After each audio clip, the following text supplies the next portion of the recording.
our long-suffering speaker is a former Launchpad member that we all grew to love so much while he was here. He was laid off originally from Schlumberger. He'd been in the oil and gas industry for a long time. And he recently founded his business, his career growth and executive coaching company, which is called Develop Leaders. He offers bilingual, both French and English, coaching and mentoring to job seekers, to mid-career professionals looking to grow their careers, and executives looking for leadership development and strategic thinking. He also holds the role of customer success manager at, is it NGIE, North Yes. America, to support a renewable energy platform. He has successfully coached several clients internationally, building bridges for people of different cultures and facilitating their self-worth, their self-growth, using several proven tools and techniques. One of his recent successes was to enable one of his clients to switch jobs and increase his salary by, get this, 70%, allowing his client to work in his area of expertise. Aurelien, active member Houston, where he holds the role of Director of Program West and works on professional development projects such as Leadership Academy. He is also an officer and member of the Toastmaster Club, Houston Galleria Project Management Toastmasters, where he practices his public speaking in a safe and encouraging environment. He holds a PMP, Project Management Institute Professional Business Analyst, PMI Agile Certified Professional Career Growth and Executive Coaching Certification, which was given to him by the ICF. Without any more delays, thank you so much for being patient, Aurelien. And bienvenue. It's nice to see you again. Thank you a lot, Katie. I didn't remember that I sent so many information about it. So I was, wow. Okay, so welcome back to me and welcome to the new Launchpad members. And I think you did a very good choice to come to this Launchpad because it was really the club that helped me to find a job. So really, you are at the right place. And today we will speak about how to communicate as a job seeker. And my goal mainly for today is to remind you what is communication and help you to understand how it works and what we need to focus on as a job seeker, understand our key stakeholder. And at the end, I will focus on the effective communication that can be used during your communication with a recruiter, but also after, remind you how you can improve your communication. And I will make this session very interactive. So if I will ask some questions and I will start from the communication awareness, I will ask you what will be the element of the communication. If you have any idea, and you can type in the chat or you can raise your hand and I will call your name to speak if you want, so not everybody speaking at the same time. And if you don't understand me, let me know also. I know that I have a strong French accent, but usually people understand me. But if I speak too quickly, let me know. So what are the key elements of communication? What you think are the key? Anybody? Don't be shy. You are in a safe environment. Listening. Okay, this is an element, but it was not exactly what I was looking for, but I made yes. So the element that I wanted to find, it was more on the basics. That means that you need to have a sender. That means the person that really create the message that I will speak after. You need to have a receiver and you need to have a channel to communicate. And Ahmed, you put the second point. So what is important is that you need to understand really that you will emit the message or you will receive the message, but you need to understand how you communicate the best in your interest as a job seeker. And as a job seeker, the important is always the receiver.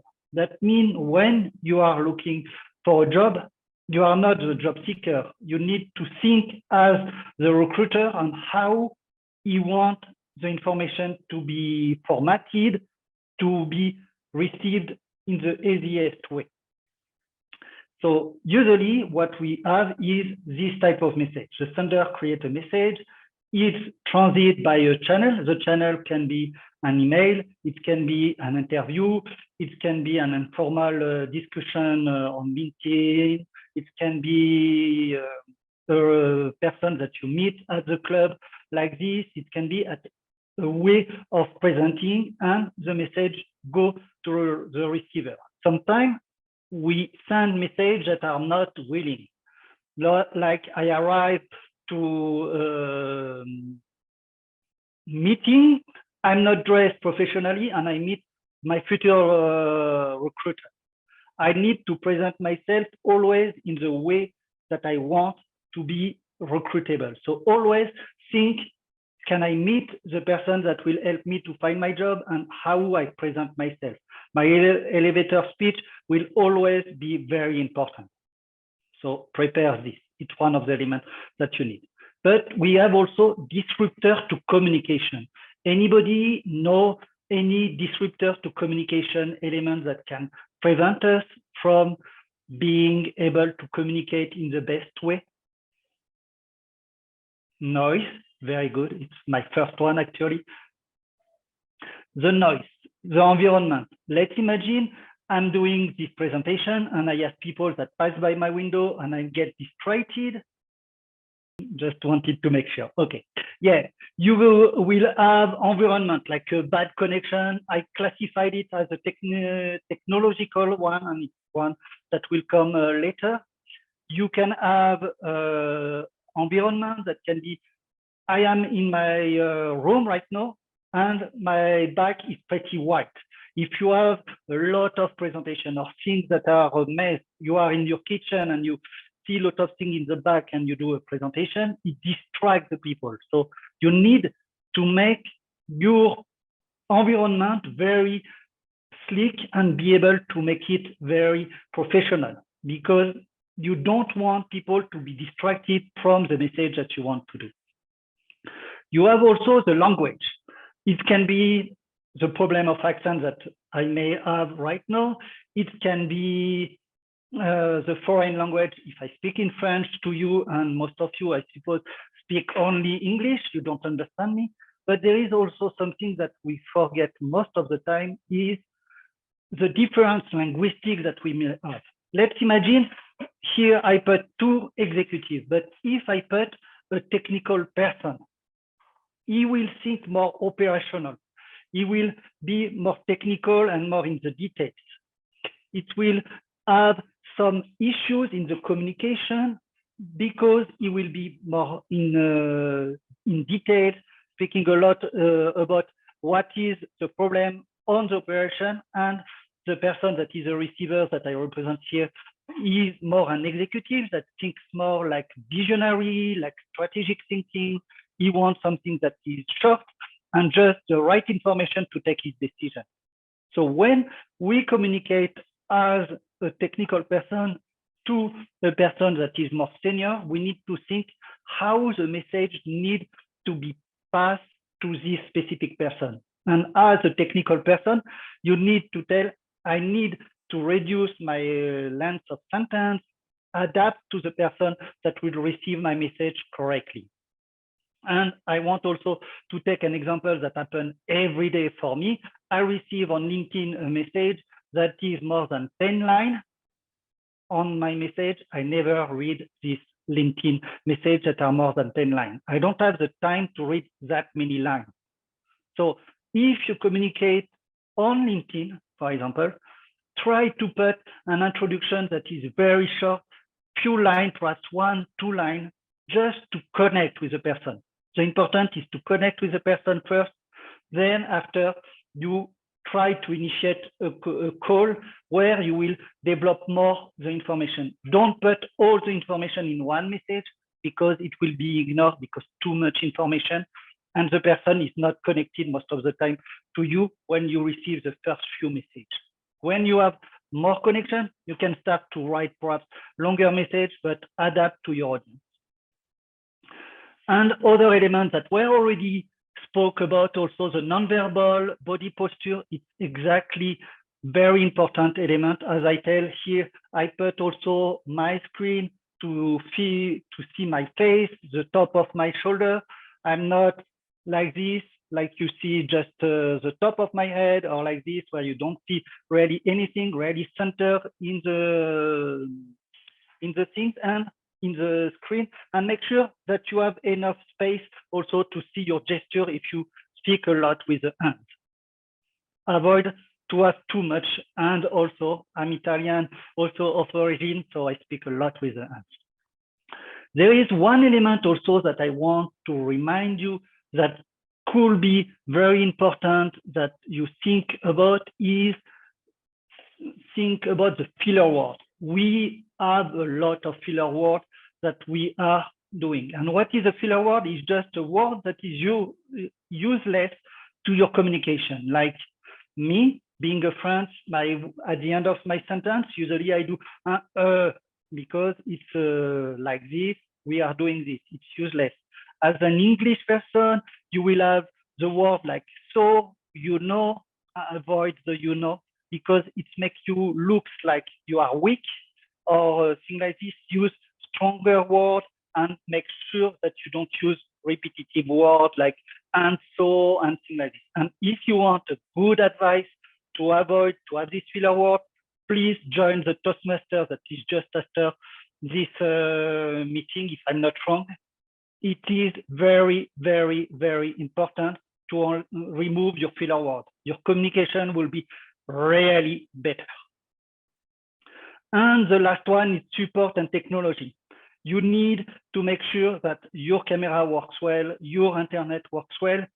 You will have perhaps something that will not happen as you want, but at least you plan what will be the backup. Right now, I was planning to do my presentation from home. Finally, I had to travel to Mexico, so I am broadcasting from Mexico right now, and I have two computers, because usually I have two screens, but I cannot have two screens here, so I take two computers to be able to see in the same time the chat, who is raising the hand, and my presentation. And it is being prepared. That is very important as a job seeker to be always prepared.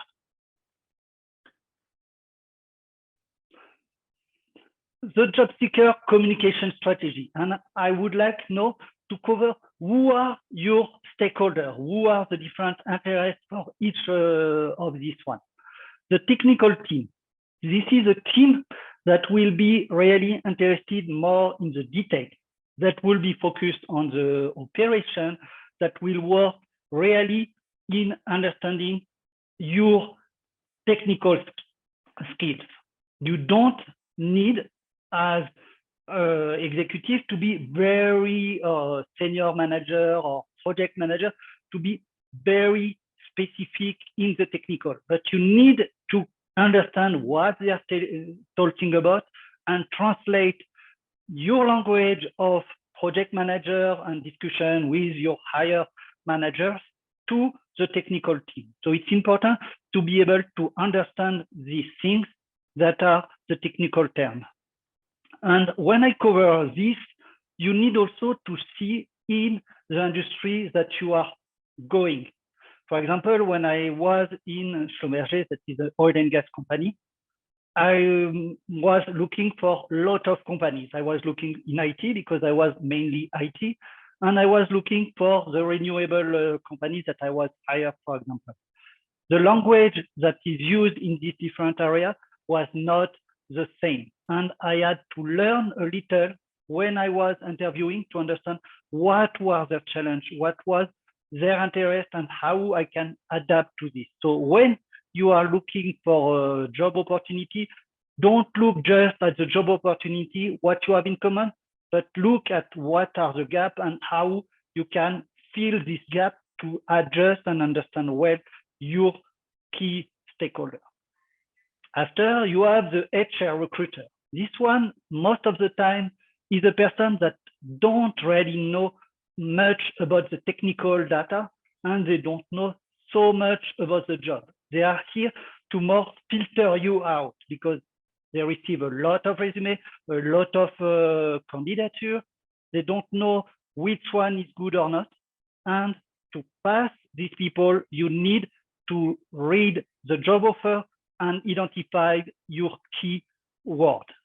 The information, all the keywords that are using it, please read well this job offer, understand what are the keywords, and use them when you do an interview with an HR and a recruiter, because it will qualify you to the next step. That is most of the time either a technical team or a hiring manager. The next one is a hiring manager. If you have to connect with one person in all of them, it is the hiring manager that you need to connect with. Why? Because this is a person that will hire you. If you connect with this person, if you convince him that you are the right person, he will make sure that the HR process will be passed and the teammates and everybody will be aligned to his decision. So this person is really the person that you need to find when you look for a job.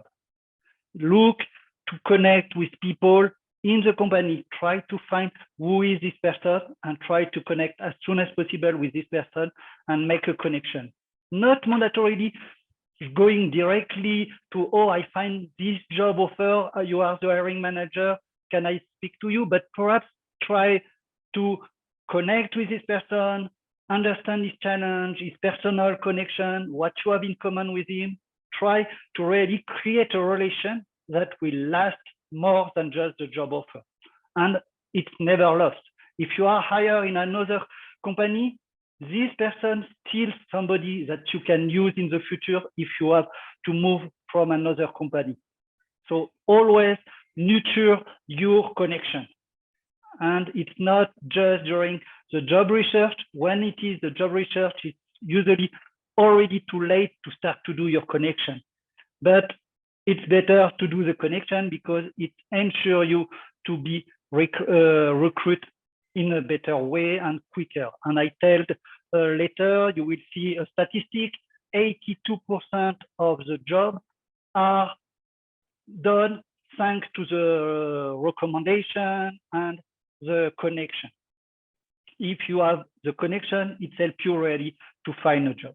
And the teammate. This one can be usually our technical team or other people. These people, you need to connect with them, understand what are the challenges, but show them that you are the right candidate. They will not have really a vote in the decision, but they will be the support that will make you selected for the job. So you need to understand what are their challenges, try to, if you can, to give them some clue on how to solve their challenge. It doesn't cost you anything to give them some advice, some key to make them go further. If they apply your advice and it succeeds, it will make more weight in the decision to be the right candidate. If you just stay as an interviewer and you don't try to think as what I can bring as value to my customer, you may miss some opportunity. And after, it is the two main points that I want you to think a lot is connect, connect, connect. It's very important to have connection and be recommended in your job. Please, when you see a job offer, don't apply directly. Try to find somebody in the company. Try to understand what is the job and be recommended by this company. There is two advantages in this. The person that will be your recommendation will have a bonus. So he will do everything to make you the candidate to be selected. And the second one is you will have an element of weight to be selected compared to a candidate that just applied to the job. So please connect and be recommended at every job that you can. And you need to adjust and adapt to each person. When you speak to the technical person, you will need to be more focused on the operation, more on the details things. The hiring manager, if he is more senior, you will need to think more about the vision, the strategy, have shorter sentence and more focused on his need. And the other, you need to adjust on what is your understanding of their needs. Now, what is the content? I put multiple elements, and I would like to have some feedback on what you put in your resume, because resume and even your interview, what is the content that you put in it? Because I want you to see what is the shift of what you are doing compared to what is best to do. Do you have any idea what you need to put in your resume?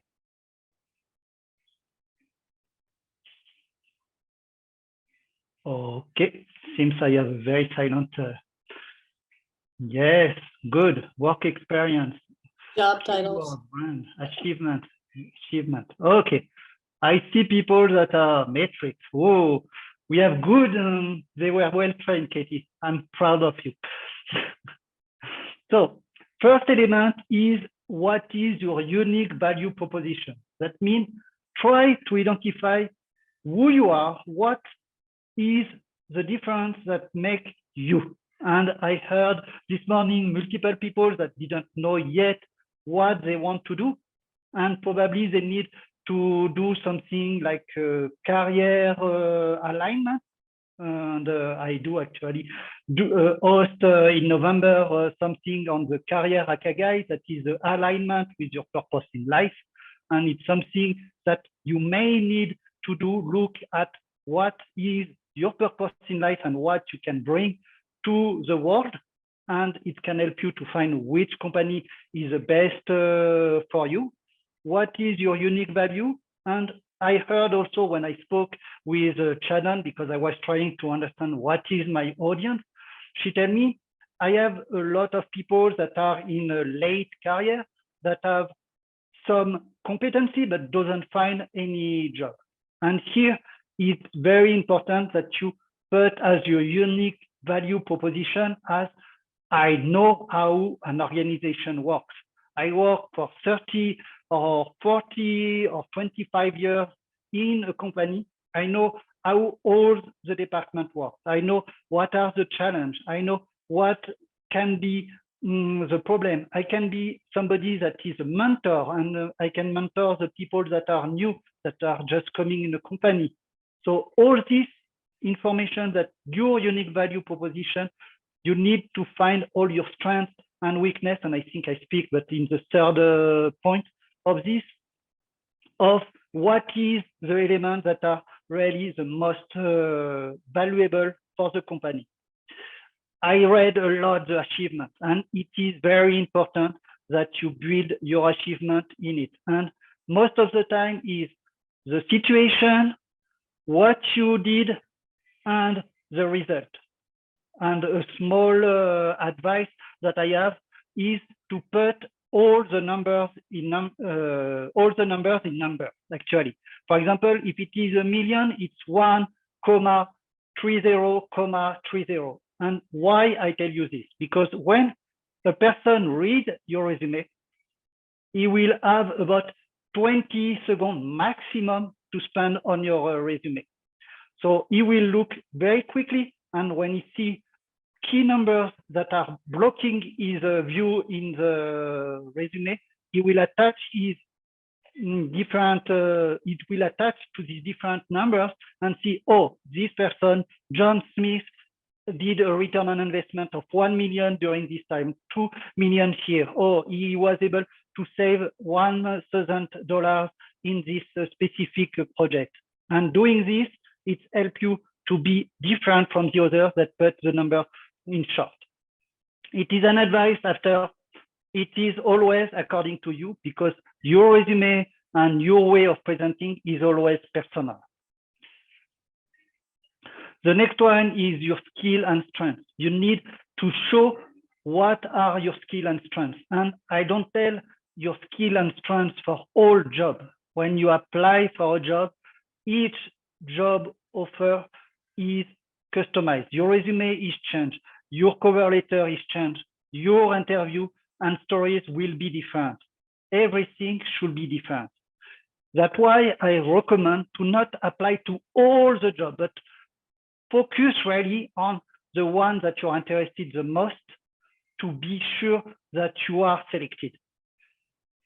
Show your unique value proposition, show your achievement specifically to the need. If it is a job that is in project management and you have 20 experience in this, but only 10, but the most relevant for this job, and show your skill and strength that are the most relevant for this job. You can add more than just what is applied for this job, but don't forget to put what is the most important in your resume. Then it is the element is what I can bring to the company. Try to put, most of the time you have a small resume at the beginning, put something that is related to the company. You know, for example, for me, I'm in a renewable company. They will be interested in doing renewable elements. They will need, I discovered later, I was, before going to ENGIE, that is a renewable company, in Schlumberger, I was automation studio manager. That means I was automated. And I see a lot of process issues in my new company. It is something that if I dig deep into what is a problem in the company, understand their challenge, I can bring to the interview and tell, oh, I have this experience, I can advise you on this type of issues. If you can dig deep and look for the company, look for the challenge, you can bring a lot of value than just the job that you applied for. And it is what the recruiter looks. He looks that you fit to the job and how you can bring value to the company. And always think, even when you are in the job, what is my most valuable use of my time? I will work on this. What is a return on investment for my company, for my department, for me, and for my manager? And avoid to put your responsibilities. I mean, you can put one sentence on your responsibilities, but you should not have only your responsibilities. The recruiter will hire you for what you will bring in the company because he invests in you, he pays you every month or every 2 weeks for your job, and in return, he expects to have a return on investment. He will think always like this. The responsibilities will not help him to take the decision, are you the right fit or not? He will decide on what you have as accomplishment and what you bring to the company. Now, what are the actions before communicating? So, as I told, you need to learn about the company and as much as you can. Understand what is the company, what are the competitors of the company, what are the different challenges that you have as a company in general. Perhaps you can read also articles on the company, try to understand if they have any legal issues or things that you can bring value to. Every time you learn about the name of the interviewer or who is working in the same team as you, try to learn the much you can, understand the hobbies that they have. If, for example, I discover that my hiring manager in 1 week will interview me, I will connect with him on LinkedIn. I will spy on him actually. I will look all the posts that he did until now. I will look all the articles that he published, what he liked, what he reacted to, what are the comments that he put. Try to understand really what is the background of my interviewer. So when I come to the interview, I am ready to bring this value to my interviewer. If I know that he has some challenge, that he is always liking something very specific, I need to learn about this, to try to connect with this person and build a relation that will make me hired. The next point is the star story.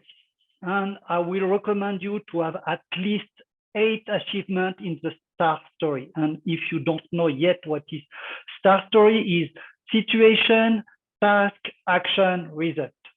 The situation is what is the background. The task is what you need to do. It's the requirement of if you have this situation, you should do this. The action is what you really did.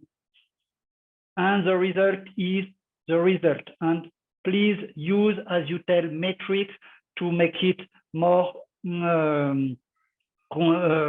compelling. The result should be always positive. And for this, I will give you the example that I had when I was in a company before. I was working in a team and we had a schedule of 3 months to deliver specific product. In the middle of these 3 months, I had somebody that asked me to change the priority and reprioritize something that lasts for 1 month. That means I was aware, my team was aware that we will have a 1 month delay. When we arrived at the end of the 3 months that we had initially planned, my stakeholder tell me, you didn't deliver everything, and it went very high in the company. I had to speak with this president, and I was about to be laid off, I think, about this. But I had a lot of issues in this. What I had to do is make sure that I take action on my issues right now. I need to fix as soon as possible this 1 month delay to make it as soon as possible delivered. So I work with my team to reschedule the priorities that we had on the other project, work a little later, and we were able to deliver in 2 weeks what was planned to be delivered in 1 month. At the end, my stakeholder was very happy. The result was even making a promotion of most of the people that were working with me. And we were able to save by the end of the year, $2 million. So it was a great success story. What I learned personally is that I need to keep my customer always informed. And I do know every time there is a change, I update my teams and my stakeholders. And the 2 last point is connect, connect, connect, and practice, practice, practice.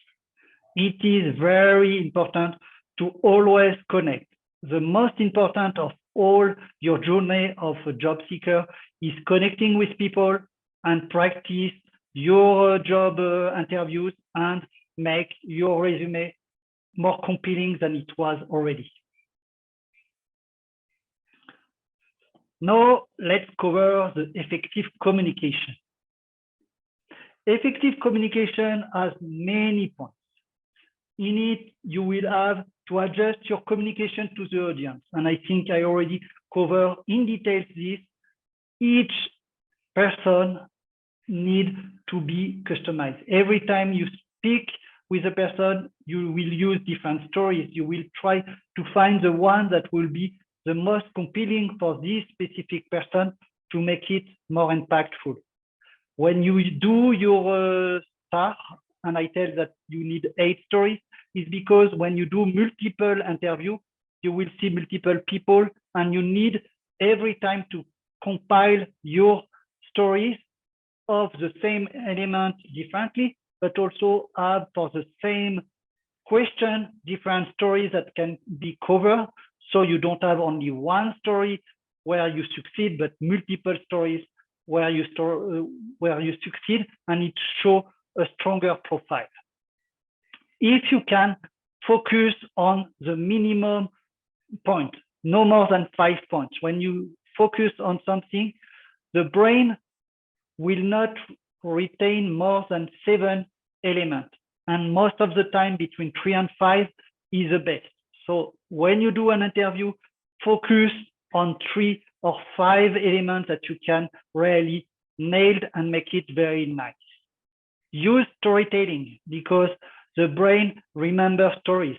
People connect to you because you tell a story. If you just tell fact and don't put a story, people will just tell, yes, I agree, but they will forget after a few weeks. You need to get in the brain of the people. And as I don't remember his name, he tells, when you go to see somebody, you need to be remembered. And to be remembered is by using story, because people remember stories.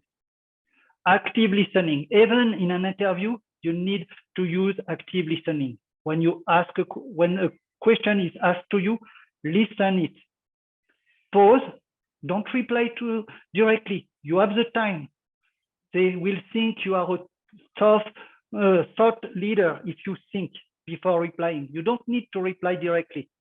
And if you don't understand the question or it is not clear, don't answer the question until you are clear on the question.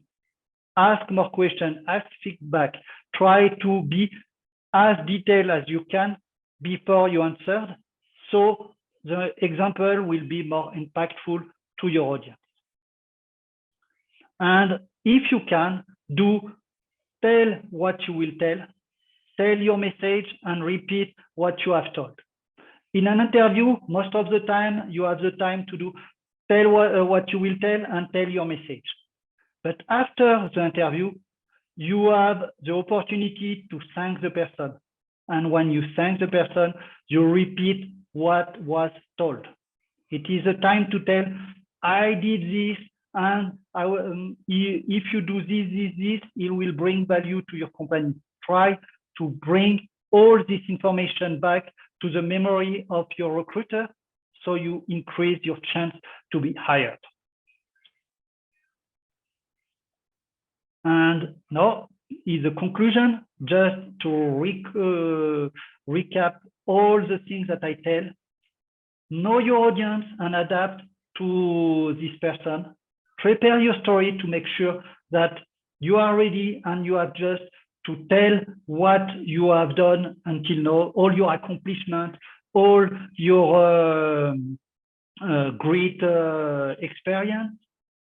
Use storytelling to connect with your audience, make sure that they remember you, and be concise.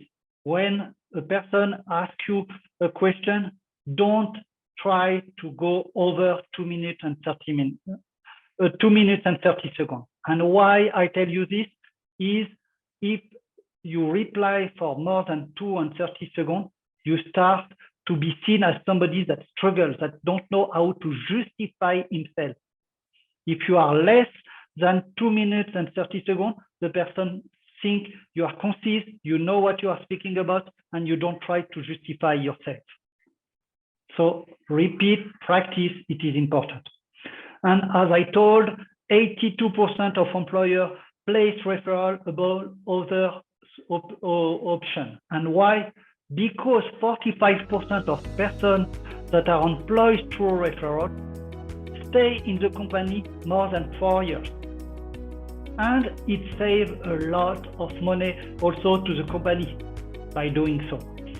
So please be referred to the job. It's very, very good advice for you.